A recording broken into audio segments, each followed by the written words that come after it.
Hello students, again welcome to your one and only most trusted coaching center. Students, আজকের ভিডিওতে আলোচনা করব Bengal university অধীনস্থ তোমাদের সিক্স সেমিস্টারে যাদের ডিএসই হিস্ট্রি রয়েছে তাদের একটি গুরুত্বপূর্ণ টপিক নিয়ে আলোচনা করব, সেটা হচ্ছে অ্যানাব্যাপটিস্ট কারা।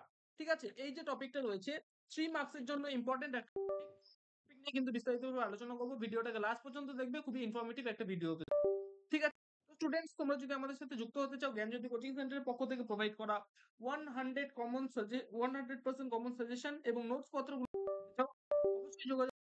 জ্ঞানজ্যোতি কোচিং সেন্টারেরই অফিসিয়াল দুটো হেল্পলাইন নাম্বার, সেটা হচ্ছে 076398606 নাম্বার, 6295916282 নাম্বার।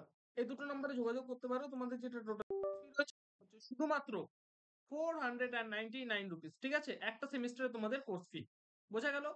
চলো আজকের ডিসকাশনটা শুরু করা যাক। অ্যানাব্যাপটিস্ট কারা? বলেছে অন্যান্য সরি প্রতিবাদ মুখর ইউরোপের ধর্ম সংস্কার আন্দোলনে অ্যানাব্যাপটিস্টদের নাম ছিল বিশেষভাবে উল্লেখযোগ্য। স্পেন রাজা দ্বিতীয় লিপের আগে থেকে এরা স্পেনে প্রভাব বিস্তার করেছিল।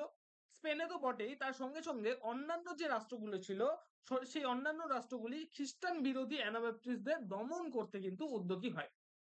যে সে সময়ে ইউরোপের বিভিন্ন দেশে তারা কিন্তু তাদের কার্যকলাপ শুরু করেছিল। বর্তমানকালের গবেষকরা অ্যানাব্যাপটিস্ট আন্দোলনের উৎস এবং বিস্তার প্রসঙ্গে বলেছেন যে প্রচলিত খ্রিস্টীয় ধ্যান ধারণা এর উত্থানের মূল কারণ। ঠিক আছে, এটি ছিল প্রচলিত খ্রিস্টীয় ধ্যান ধারণা এর উত্থানের মূল কারণ। জুরিক শহর ছিল অ্যানাব্যাপটিস্টদের মূল জায়গা। প্রাথমিক পর্বে অ্যানাব্যাপটিস্ট আন্দোলন ছিল ধর্ম সংস্কার আন্দোলন, কিন্তু পরবর্তীকালে খ্রিস্ট বিরোধিতা যোগ হয়। রাষ্ট্রের পক্ষ থেকে আইন জারি করে অ্যানাব্যাপটিস্টদের দমন করা হলে তারা তাদের তীব্রতা কিন্তু বাড়িয়ে তোলে। অ্যানাব্যাপটিস্ট আন্দোলনের প্রবক্তাদের মধ্যে প্রধান ছিল curl stirred.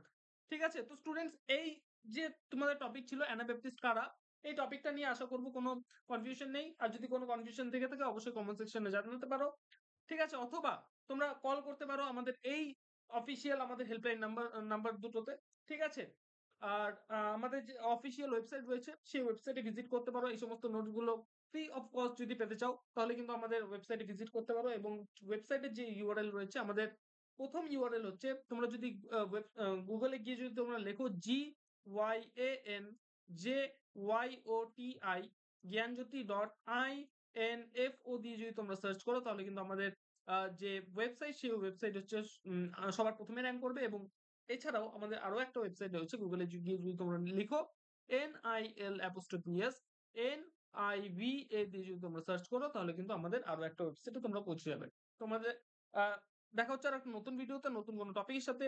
Till then, keep learning, keep exploring. Thank you so much.